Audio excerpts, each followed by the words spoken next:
अस्सलामुअलैकुम, मेरा नाम डॉक्टर अवैस अनवर है और एम कैट रिव्यू बायोलॉजी में हम रिव्यू करने लगे हैं फर्स्ट ईयर बायोलॉजी का चैप्टर नंबर 1, जिसका नाम ही दी बायोलॉजी है। बहुत छोटा सा चैप्टर है, तो देखेंगे इसके अंदर क्या चीज़ें इंपॉर्टेंट है एम कैट के हवाले से। तो सबसे पहला ये पेज है, इसके अंदर सिर्फ डेफिनेशंस लिखी हुई है। डेफिनेशन ऑलरेडी आपको पता है, इनको याद रखने की ज़रूरत नहीं है। नाउ दिस थिंग, ये चैप्टर नंबर 5 के अंदर भी मौजूद है। ये 5 किंगडम क्लासिफिकेशन है, मैंने वहाँ पर भी बताया, मैंने उसका रिव्यू दिया था। तो मैंने बताया था कि आपको एग्जैक्ट डेफिनेशन पता होनी चाहिए और दोनों तरीके से पता होनी चाहिए। आपको बताया कि पहली जो क्लासिफिकेशन हुई थी वो विटैकर ने की थी और उसको फिर मॉडिफाई जो किया था वो मार्गलिस एंड श्वार्ट्ज ने किया था।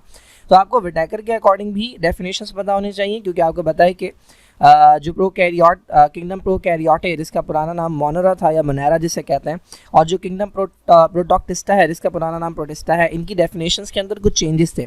तो ये एग्जैक्ट डेफिनेशन आपको पता होनी चाहिए। इसके अंदर क्लूज होते हैं आइडेंटिफाई करने के लिए कि ये किस किंगडम के अंदर रखा जाएगा। For example, they can ask you कि हमें एक ऑर्गेनिज्म मिला कि जिसके ये फीचर हैं। क्या फ़ीचर है भाई?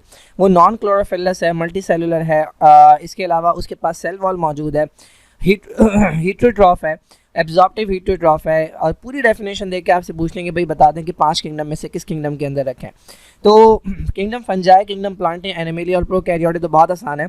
लेकिन अगर मैं रखना चाहूँ किसी ऑर्गेनिज्म को प्रोटोक्टिस्टा के अंदर, तो मैं सारे के सारे मिक्स फीचर दे दूंगा या ऐसे फीचर दे दूंगा कि जिसकी बेसिस के ऊपर मैं इसे किसी सेपरेट किंगडम के अंदर किसी इन किंगडम्स के अंदर नहीं रख सकता कि जहाँ पर स्पेसिफिक टाइप के ऑर्गेनिज्म होते हैं। तो फिर ऐसा ऑर्गेनिज्म जिसे आप किसी भी किंगडम के अंदर प्लेस ना कर सकें, 4 किंगडम के अंदर ना प्लेस कर सके, तो आपको पता है ये रैग बैग इस किंगडम को कहते हैं, तो वो इस किंगडम के अंदर रखा जाएगा। तो ये बहुत सिंपल सा क्वेश्चन होगा, बट स्टिल जिसको कैरेक्टरिस्टिक्स नहीं पता कि किस किंगडम में किस तरह के ऑर्गेनिज्म पाए जाते हैं, वो ये क्वेश्चन नहीं कर सकेगा। अच्छा भाई, ये इसी पेज के ऊपर एक छोटी सी इन्फॉर्मेशन है, ये चैप्टर नंबर 10 के अंदर भी दी हुई है। ऑर्गेनिज्म के अंदर अगर आप देखें तो स्मॉलेस्ट बैक्टीरिया कंसिडर किया जाता है। लिविंग ऑर्गेनिज्म की हम बात कर रहे हैं, क्योंकि वायरस कंसिडर नहीं किया जाता living, that is why smallest जो है वो बैक्टीरिया है। और जो लार्जेस्ट ऑर्गेनिज्म है वो ब्लू व्हेल है। ये इसके कुछ मैट्रिक्स लिखे हुए हैं, लेंथ लिखी हुई है और इसका वेट लिखा हुआ है। कहीं पर किलोग्राम्स के अंदर लिखा हुआ है, कहीं पर टन्स के अंदर लिखा हुआ है, तो आपको दोनों पता होना चाहिए। सिंपल से क्वेश्चन ये दे सकते हैं कि बस ब्लू व्हेल का वेट बता दें, क्योंकि आपकी बुक के अंदर दिया हुआ है। Now let's talk about the branches of biology. Biology की ब्रांचेस के अंदर अगेन आपको डेफिनेशन पता होनी चाहिए। देखिए, बहुत सारी ब्रांचेस तो ऐसी हैं कि जिनके नाम के अंदर उनकी डेफिनेशन है। लाइक मॉलिक्यूलर बायोलॉजी है, उसके अंदर आपको पता है मॉलिक्यूल्स की स्टडी करेंगे, बट कौन से मॉलिक्यूल्स की, तो कुछ एग्जांपल्स आपको पता होनी चाहिए जो कि आपके मेजर मॉलिक्यूल्स होते हैं। लाइक बड़े मॉलिक्यूल जिनसे लिविंग ऑर्गेनिजम्स की बॉडी बनती है, कार्बोहाइड्रेट है, न्यूक्लिक एसिड है, प्रोटीन्स हैं और लिपिड्स हैं। तो ये मेजर मॉलिक्यूल्स होते हैं, मैक्रो मॉलिक्यूल्स जिन्हें कहते हैं। देन माइक्रोबायोलॉजी, आपको पता है माइक्रोबायोलॉजी के अंदर माइक्रो ऑर्गेनिजम्स को स्टडी किया जाता है। कौन से माइक्रो ऑर्गेनिजम्स? अब माइक्रो ऑर्गेनिजम्स की जब बात आती है तो यूजुअली लोग समझते हैं कि सिर्फ बैक्टीरिया और वायरसेस की बात हो रही है, जबकि अगर आप यहाँ देखें तो प्रोटोजोआ और पैथोजेनिक फंगस, कुछ फंगस भी हैं जो माइक्रोस्कोपिक हैं, और जो प्रोटोजोआ होते हैं जो कि एनिमल लाइक ऑर्गेनिज्म होते हैं, ये भी यूनिसेलुलर होते हैं, तो ये भी कंसिडर किए जाते हैं माइक्रोस्कोपिक, क्योंकि ये नेकेड आई से हमें नज़र नहीं आते। तो ये माइक्रोबायोलॉजी के अंदर इन तमाम की स्टडी होती है। ठीक है, सिर्फ वायरसेस बैक्टीरिया नहीं है, बल्कि वो प्रोटोजोआ जो कि यूनिसेलुलर होते हैं, और पैथोजेनिक फंगस वो तमाम फंजाई जो कि स्मॉल होते हैं, जो कि क्लियरली नज़र नहीं आते, जिनका स्ट्रक्चर माइक्रोस्कोपिक होता है, वो तमाम स्टडी किए जाते हैं। इन्वायरमेंटल बायोलॉजी आपका पूरा चैप्टर भी है, इसमें इन्वायरमेंट को या लिविंग ऑर्गेनिज्म का जो रिलेशनशिप होता है नॉन लिविंग एनवायरनमेंट के साथ, उसको स्टडी किया जाता है। Marine biology is very easy, ठीक है, sea and ocean, fresh water is very easy. Parasitology के अंदर आपको पता है पैरासाइट्स को स्टडी करते हैं, बट पैरासाइट्स के बारे में क्या? तो एक तो उनकी लाइफ साइकिल के किस किस स्टेज से होकर ये गुजरते हैं, मोड ऑफ ट्रांसमिशन के ऑर्गेनिज्म से किस तरह से पहुँचते हैं, और interaction with your host, body के अंदर जाने के बाद क्या क्या वो गुल खिलाते हैं बॉडी में। तो ये चीज़ें स्टडी की जाती हैं पैरासाइटोलॉजी में। Human biology is very easy, we study human biology, MBBS is human biology mainly. Social biology, social biology के अंदर क्या स्टडी किया जाता है? तो ये बिहेवियर या इंटरेक्शन से स्टडी किए जाते हैं। इंट्रैक्शंस जो हैं basically with in a population, यानी एक स्पीशी के मेंबर के आपस में, इंसान का इंसान के साथ, और एक स्पीशी का दूसरे स्पीशी के साथ भी जो बिहेवियर होता है, ये जो इंट्रैक्शंस होते हैं, जो एसोसिएशंस होती है, वो स्टडी की जाती है। The last one is biotechnology, से पूरा आपका चैप्टर है, इसकी डेफिनेशन तो आपको पता है। ये प्रॉब्लम सॉल्व की जाती हैं, टेक्निक्स को इस्तेमाल किया जाता है, मेथड्स को इस्तेमाल किया जाता है इंसानों की प्रॉब्लम सॉल्व करने के। So this is about it. Simple definition देकर पूछा जा सकता है कि भाई ये डेफिनेशन किस ब्रांच को स्पेसिफाई करती है, किस ब्रांच को जो है वो पॉइंट आउट करती है। Now let's talk about levels of biological organisation. बहुत आसान है भाई, आपको पता है कि जो पूरा ये चार्ट है, ये पूरा चार्ट, इसके अंदर अगर आप नीचे से देखें तो आप सिंपल से चल रहे हैं, सब एटॉमिक पार्टिकल, फिर एटम है वो मिलते हैं तो मॉलिक्यूल बनते हैं, ऑर्गेनल्स बनते हैं। तो पहली बात तो आपको ये पूरा जो चार्ट है इसका ये जो पहला कॉलम है ये आपको पता होना चाहिए, ठीक है, कि किसके बाद क्या आता है। मैं इसमें से कोई भी चीज़ हाइड करके दे सकता हूँ। देखें ये तो आपने बचपन से ही पढ़ा होगा, सेल के बाद और टिश्यूज़ हैं, टिश्यूज़ के बाद ऑर्गन है और ऑर्गन के बाद ऑर्गन सिस्टम है। ये नहीं दिया जाएगा, ठीक है, ये दिया जाएगा ये स्पीशीज, पॉपुलेशन, कम्युनिटी, इकोसिस्टम और बायोस्फीयर, ठीक है। तो ये पूरा एक सीक्वेंस चल रहा है। ये सीक्वेंस आप सेकेंड ईयर की बायोलॉजी में चैप्टर नंबर 11 के अंदर भी देखते हैं। इसमें से अगर मैं कोई चीज़ हाइड कर दूं और आपसे पूछ लूं कि यहाँ पर क्या आएगा, तो ये आपको पता होना चाहिए कि यहाँ पर कौन सी चीज़ आएगी, ठीक है। दूसरी बात इसका जो ये वाला कॉलम है, कहाँ गया, ये वाला जो कॉलम है ये आपको पता होना चाहिए। आपको पता होना चाहिए सब एटॉमिक पार्टिकल की एग्जांपल्स में क्या आता है। सब एटॉमिक पार्टिकल किसे कहते हैं? एटम और मॉलिक्यूल की एग्जांपल तो बहुत अच्छी पता है आपको। ऑर्गेनल्स की एग्जांपल आपको पता है कि ये ऑर्गेनल्स के अंदर आते हैं। सेल की एग्जांपल आपको पता होना चाहिए, स्पेसिफिक टाइप के सेल्स होते हैं, डिफरेंट टाइप के। टिश्यूज़ की एग्जांपल आपको पता होनी चाहिए, ऑर्गन की पता होनी चाहिए और सिस्टम की पता होनी चाहिए। तो बजाय इसके कि मैं यहाँ से उठाकर ये कॉलम दूँ, मैं यहाँ से उठाकर ये कॉलम दे सकता हूँ, ठीक है। तो सपोज कर लें कि मैं आपको नाम नहीं देता, ठीक है, मैं आपको डायग्राम दे देता हूँ। मैं ये वाली डायग्राम दे देता हूँ, ठीक है, मैं ये वाली डायग्राम दे देता हूँ, ये दे देता हूँ, ये और ये दे देता हूँ, ठीक है। सिर्फ डायग्राम दिया मैंने। अब आपको पहले तो डायग्राम को आइडेंटिफाई करना होगा और उसके आइडेंटिफाई करने के बाद मैं आपसे कहूँगा कि इसको करेक्ट सीक्वेंस में लगा दें। नीचे मैं 5 सीक्वेंस दे दूँगा, ठीक है। इनको मैं 1 2 3 4 5 का नाम दे दूँगा और मैं आपको 5 ऑप्शंस के अंदर 5 डिफरेंट सीक्वेंस दे दूँगा और मैं आपसे पूछ लूँगा कि करेक्ट सीक्वेंस जो है सिंपल से कॉम्प्लेक्स की तरफ करेक्ट सीक्वेंस क्या है। बिल्कुल इसी तरह से कोई और टिश्यू, कोई और ऑर्गन, कोई और जो सेल्स हैं उनकी एग्जाम्पल देकर भी पूछा जा सकता है, ठीक है। तो ये आपको पता होना चाहिए कि किस सीक्वेंस के अंदर ये अरेंज होते हैं, पहले कौन आता है, फिर कौन आता है, फिर कौन आता है। सिमिलरली यहाँ पर जो क्वेश्चन दिया जा सकता है वो इनकी डेफिनेशंस के ऊपर दिया जाता है। आपको पता होना चाहिए स्पीशी की डेफिनेशन क्या होती है, पॉपुलेशन की क्या होती है, कम्युनिटी की क्या होती है, इकोसिस्टम की क्या होती है। तो या तो यहाँ से क्वेश्चन बनेगा या मैं डेफिनेशंस दे दूंगा और मैं इनके ऊपर लिख दूंगा 1 2 3 4 5 और मैं आपसे कहूँगा कि अकॉर्डिंग टू इकोलॉजी आप इन्हें अरेंज कर दें, according to simple to complex sequence के अंदर आप इन्हें अरेंज कर दें, पहले कौन आएगा, फिर कौन आएगा, फिर कौन आएगा, या मैं डिसेंडिंग ऑर्डर के अंदर भी बोल सकता हूँ। तो ये इस तरह के क्वेश्चन इसके ऊपर बनाए जा सकते हैं।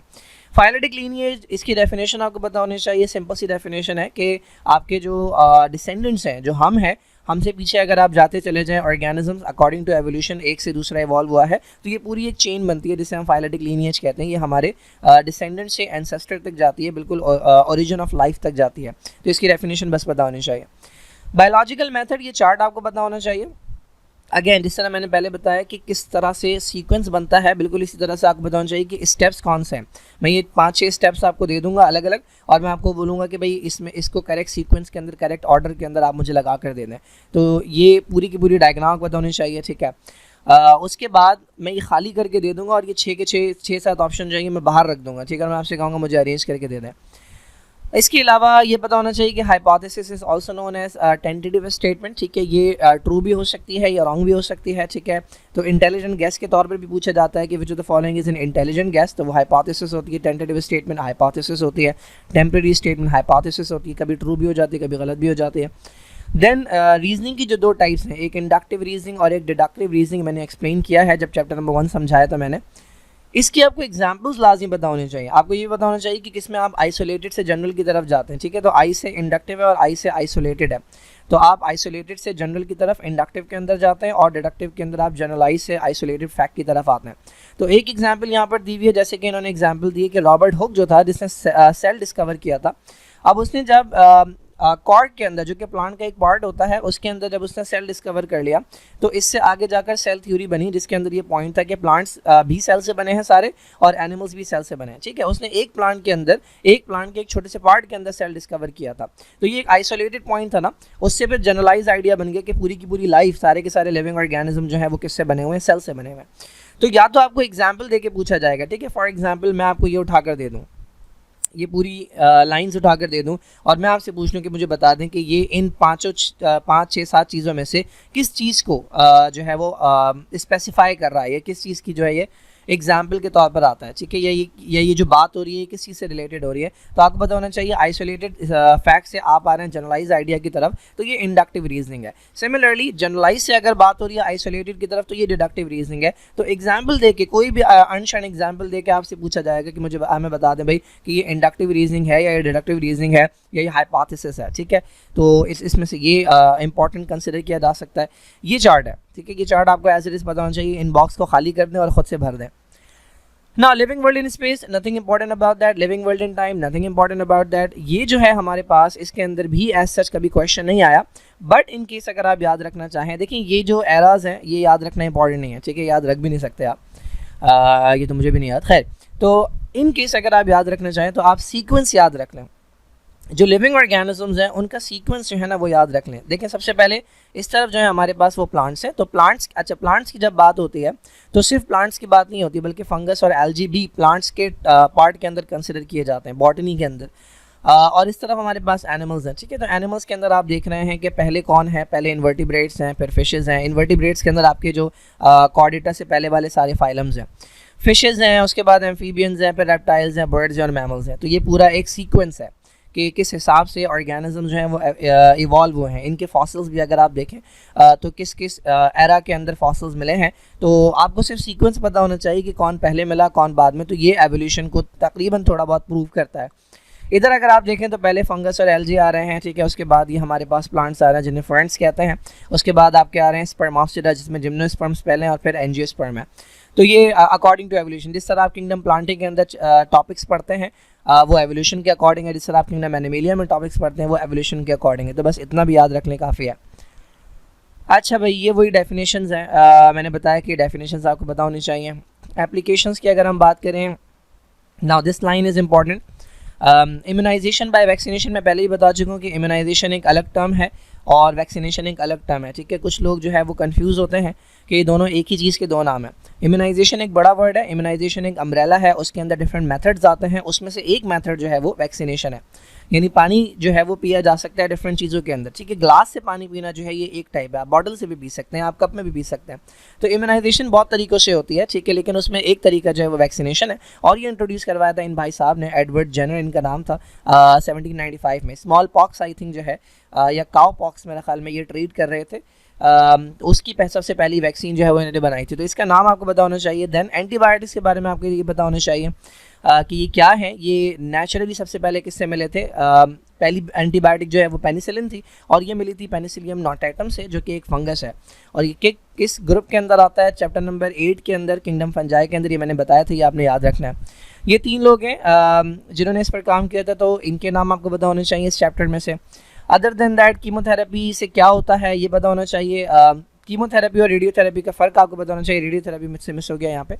तो रेडियोथेरेपी के अंदर जो है वो ट्रीटमेंट होती है विद रेडिएशन, जो कि आपकी रेज होती हैं, ये जाकर डिस्ट्रक्ट करती हैं कैंसर सेल्स को, एबनॉर्मल सेल्स को.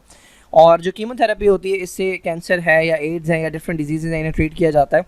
देखिए कीमोथेरेपी बेसिकली ये वैसे ही है जैसे कि आप मेडिसिन लेते हैं. पैराडोल क्या है, पैराडोल एक केमिकल है. तो ये कीमोथेरेपी क्यों नहीं कहते, क्योंकि कीमोथेरेपी के अंदर में स्पेसिफिकली जो केमिकल्स यूज़ करते हैं वो बहुत ज़्यादा स्ट्रॉन्ग केमिकल्स होते हैं. तो बड़ी बीमारियों को ट्रीट करने के लिए, कैंसर है या एड्स है या कुछ ऑटो इम्यून डिजीज़ है जिसमें आपका इम्यून सिस्टम जो है वो पागल हो जाता है और आपकी बॉडी के खिलाफ अटैक कर देता है, तो इन डिजीज़ को ट्रीट करने के लिए जो स्ट्रॉन्ग केमिकल्स इस्तेमाल करते हैं that is considered as chemotherapy. तो अगर किसी की बॉडी के अंदर जो कैंसर है वो बहुत फैल गया है, डिफरेंट टिश्यूज़ के अंदर, डिफरेंट ऑर्गन्स के अंदर चला गया है, जिसे हम कहते हैं मेटास्टेसिस. मेटास्टेसिस का मतलब कैंसर एक जगह से निकला था, एक जगह से स्टार्ट हुआ था और बाकी बॉडी के अंदर फैल गया. अब देखें हर जगह तो रेडिएशन, पूरे के पूरे बंदे को तो रेडिएशन के सामने नहीं झोंक देंगे ना, तो उसमें करते ये हैं कि यूजुअली कीमोथेरेपी करते हैं. तो केमिकल ज़ाहिर है ब्लड के अंदर है, वो ब्लड लेके पूरी बॉडी में घूमेगा तो वो हर जगह जा सकता है. रेडियोथेरेपी यूजुअली स्पेसिफिकली किसी एक पार्ट के अंदर जो है वो की जाती है. तो ये क्वेश्चन इस तरह से पूछा जा सकता है सिनेरियो देकर. देन हाइड्रोपोनिक्स की डेफिनेशन आपको पता होनी चाहिए. सॉइललेस कल्चर जिसे कहते हैं, बिना मिट्टी के, या वाटर कल्चर जिसे कहते हैं बिल्कुल पानी के अंदर. ठीक है, फ़ायदे क्या हैं, इसके एडवांटेजेस यहाँ पर लिखे हैं, ये आपको पता होने चाहिए. मैं समझा चुका हूँ सब कुछ, जिसने नहीं पढ़ा वही चैप्टर वो वीडियो देख लें. क्लोनिंग की डेफिनेशन पता होनी चाहिए कि डुप्लीकेट कॉपीज़ किस किस चीज़ की होती है, या तो जेनेटिक मटेरियल की, ठीक है, या फिर सेल की, या फिर पूरे के पूरे मल्टी सेलुलर लेवल, किसी भी लेवल के ऊपर जब कॉपी हो रही है ना तो हम उसे क्लोनिंग का नाम देते हैं. Now let's talk about the examples. Natural cloning की कुछ एग्जांपल्स लिखी हुई है यहाँ पे. Number 1 is identical. ये क्वेश्चन पूछा जाता है. देखिए आइडेंटिकल ट्विन्स वो होते हैं कि जिनका तकरीबन सब कुछ सेम होता है. क्यों सेम होता है भाई, क्योंकि इनका DNA सेम होता है. बेसिकली होता यह है कि जब स्पर्म और ओवम मिलते हैं तो जाइगोट बनता है, ठीक है। अब ये जाइगोट एक सेल है, ये डिवाइड करता है तो 2 सेल बनते हैं, ठीक है। अगर मैं इन 2 सेल्स को अलग अलग कर दूं इसी लेवल पे, तो इस सेल के अंदर इतनी एबिलिटी है कि इससे पूरा बेबी बन सकते हैं। तो इससे बेबी नंबर 1 बनेगा और इससे बेबी नंबर 2 बनेगा। लेकिन चूंकि ये ओरिजिनली एक ही सेल से अलग अलग हुए हुए हैं तो इनका डीएनए सेम है, तो इनका जेंडर भी सेम होगा, इनका जो ब्लड ग्रुप है वो भी सेम होगा, इनके बालों का कलर भी सेम होगा, इनका स्किन कलर भी सेम होगा, इनकी आई कलर भी सेम होगा, इनके सारे फीचर्स जो हैं वो सेम होंगे। दोनों मेल होंगे तो अगर मेल है तो दोनों मेल होंगे, फीमेल है तो दोनों फीमेल होंगी, जेंडर भी सेम होगा इनका, ठीक है। तो ऐसे ट्विन्स कहलाते हैं आइडेंटिकल ट्विन्स। तो ये तो हैं एग्जैक्ट कॉपीज, ठीक है। दूसरे जो टाइप के ट्विन्स होते हैं उन्हें हम कहते हैं नॉन आइडेंटिकल या उन्हें हम कहते हैं फ्रेटर्नल। ये मैंने चैप्टर नंबर 4 के अंदर एक्सप्लेन किया है सेकेंड ईयर बायोलॉजी में। अभी जो फ्रेटर्नल ट्विन्स है ना, ये अलग अलग स्पर्म और अलग अलग ओवम से बनते हैं। तो चूंकि ये अलग अलग स्पर्म और अलग अलग ओवम से बनते हैं तो इनका डीएनए डिफरेंट होता है, तो ये एक दूसरे की कॉपी नहीं होते, बस ये एक वक्त में पैदा होते हैं, यही इनकी अचीवमेंट है। तो ये जो है ना, ये नेचुरल क्लोनिंग की एग्जाम्पल के अंदर नहीं आती, ये क्लोन है ही नहीं। जब ये एक दूसरे की हो सकता है एक मेल हो एक फीमेल, तो कैसे क्लोन होंगे भाई। तो फ्रेटर्नल ट्विन्स जो है ना, ये इसमें घुसेड़ दिया जाता है एग्जाम्पल्स में, और आपसे पूछा जाता है कि भाई कौन सी इसमें से एग्जाम्पल जो है वो नेचुरल क्लोनिंग की नहीं है, तो this is not an example. Triplets की अगर हम बात करें तो अगेन ट्रिपलेट्स भी अगर इस मेथड से बनेंगे, जाइगोट आपने देखा 2 सेल में डिवाइड हुआ था, ठीक है। तो हम जाइगोट को डिवाइड करते हैं 4 सेल में। ये जाइगोट है, पहले 2 सेल बने, उसके बाद बने 4 सेल। अब इन 4 सेल में से एक अलग हो गया, एक अलग हो गया और 2 एक तरफ चले गए, ठीक है, मिलके। तो इससे एक बेबी बनेगा, बेबी नंबर 1, इससे दूसरा बेबी बनेगा, इससे तीसरा बेबी बनेगा, ठीक है। तो again these babies have the same DNA. जब इनका सेम डीएनए है तो हो क्या रहा है, they have the same DNA, so इनकी जो वो है जेंडर है वो सब सेम होंगे, इनके सारे फीचर्स जो हैं वो सेम होंगे। तो ये भी नेचुरल क्लोनिंग की एग्जाम्पल के अंदर कंसिडर किया जाएगा। अगर 3 अलग अलग स्पर्म और 3 अलग अलग ओवम हो तो उनके फीचर सेम नहीं होंगे, तो वो क्लोन्स नहीं है, ठीक है। एसेक्सुअल रिप्रोडक्शन, इसके अंदर आपको पता है एग्जैक्ट कॉपीज बनती है, तो ये भी नेचुरल क्लोनिंग की एग्जाम्पल में कंसिडर किया जाता है, लाइक रीजनरेशन। इसके अलावा ट्यूमर्स और कैंसर जो हैं ये भी एक ही तरह के एग्जैक्ट सेल बनते रहते हैं, एबनॉर्मल सेल्स बनते रहते हैं, तो ये भी कंसिडर की जाती है नेचुरल क्लोनिंग की एग्जाम्पल। तो एग्जाम्पल्स आपको पता होनी चाहिए। First clone animal Dolly the sheep, ठीक है, इसके बारे में पता होना चाहिए। इसको सोमैटिक सेल से बनाया गया था। सोमैटिक का मतलब होता है जो कि आपके नॉर्मल बॉडी के सेल्स होते हैं जिनका ताल्लुक रिप्रोडक्शन से ही होता है। मैंने आर्टिफिशियल क्लोनिंग कैसे होती है वो एक्सप्लेन किया है।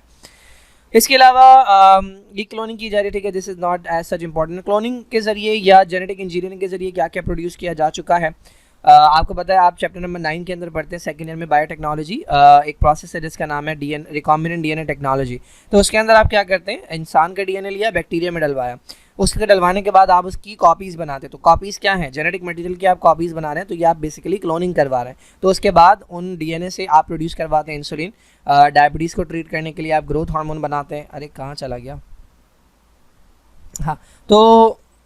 तो आप डायबिटीज़ को ट्रीट करने के लिए इंसुलिन बनवाते हैं, ग्रोथ हार्मोन्स बनवाते हैं, इंटरफेरॉन ये इम्यून सिस्टम के केमिकल्स होते हैं, एंटीथ्रोम्बिन, ठीक है, ये आपके ब्लड क्लॉटिंग से रिलेटेड केमिकल्स होते हैं। तो देयर आर डिफरेंट केमिकल्स जो प्रोड्यूस करवा रहे हैं इसी क्लोनिंग के मेथड से।